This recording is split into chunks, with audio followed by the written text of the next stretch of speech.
Welcome to the IHSA's Football Focus. I'm Sam Knox, an Assistant Executive Director and the Football Administrator at the IHSA. The purpose of Football Focus is very simple. We want to educate coaches, players, officials, parents, the media, and fans about the rules that govern our game at the high school level.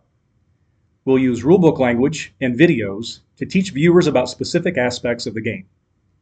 As we all know, video review is a fantastic way to learn. That's how we intend to use it, as a way for all of us to learn more about the high school rules and their applications. At times, you might recognize some schools or officials on the screen, but we won't ever use video to embarrass teams, players, coaches, or officials. As I said, our primary focus is education. Sometimes showing a video with penalties or mistakes allows all of us to learn and improve for the future. Now that I've explained what Football Focus is all about, let's get started. Today's topic is blocking below the waist. We only have one rule change for the 2021 season, and it's about blocking below the waist in the free blocking zone.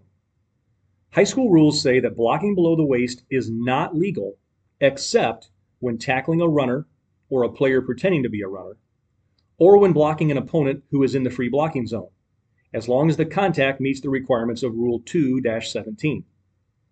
Rule 2-17 says blocking below the waist is legal in the free blocking zone when the following conditions are met. All players involved in the blocking are on the line of scrimmage and in the free blocking zone at the snap. The contact must be in the free blocking zone, and the block must be an immediate initial action following the snap. The rule used to also say that the ball had to be in the free blocking zone for a block below the waist to be legal.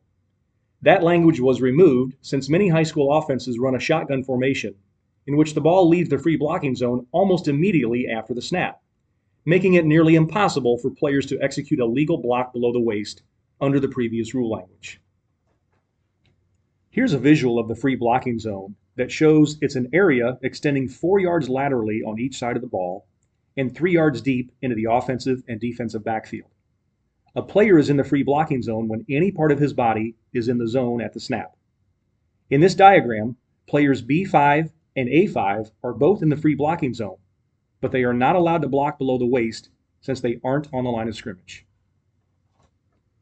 In our first video, watch the left guard. His block below the waist is legal since he was on the line of scrimmage and it was his immediate initial action following the snap. As we see in the second view, the guard's actions are legal. However, since all other offensive linemen initially stood up to pass block, if one of them followed with a block below the waist, it would not be a legal block. On this play, we see the center make a legal block below the waist. Since this was his immediate initial action following the snap, it meets the language of the rule change. The center or any other offensive or defensive lineman can legally block below the waist when they are on the line of scrimmage and in the free blocking zone at the snap. Here's another play where the left guard legally blocks below the waist since it was his immediate initial action following the snap. Remember that players must be on the line of scrimmage and in the free blocking zone at the snap. Therefore, running backs and wide receivers are not allowed to block below the waist at any time. Running back number 33 steps up to block a defender and executes a perfectly legal block above the waist. On this play, the middle linebacker approaches the line of scrimmage to blitz the quarterback. A running back steps up to block him below the waist.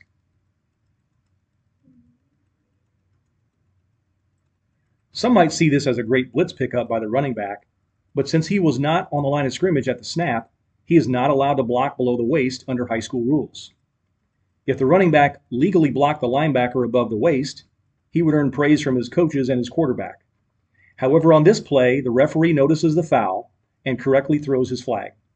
The penalty for this illegal block is 15 yards. When most football fans hear the word block, they think of an offensive player who is blocking a defensive player. This play shows a defensive player who commits an illegal block below the waist. Watch the left defensive tackle who's in a three-point stance. He's on the line of scrimmage and in the free blocking zone at the snap.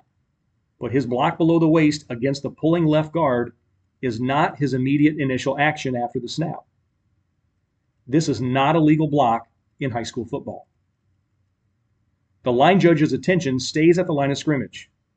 He sees the illegal blocking foul and correctly throws his flag. This is a 15-yard penalty against the defense. In our last play, we have an illegal block below the waist by the offense.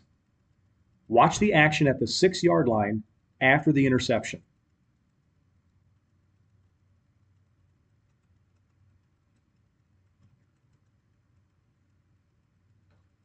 As number 15 approaches the end zone, his teammate becomes a lead blocker. The running back takes out the defensive end with an illegal block below the waist. The line judge does a fantastic job of focusing on the blocking action, and he clearly sees the illegal block. He correctly throws his flag for this 15-yard penalty. Our number one objective with Football Focus is to help coaches, players, and officials understand the rules of the high school game. In an upcoming video, we'll turn our attention to the 2021 points of emphasis. Thanks for watching. We'll see you next time on the IHSA's Football Focus.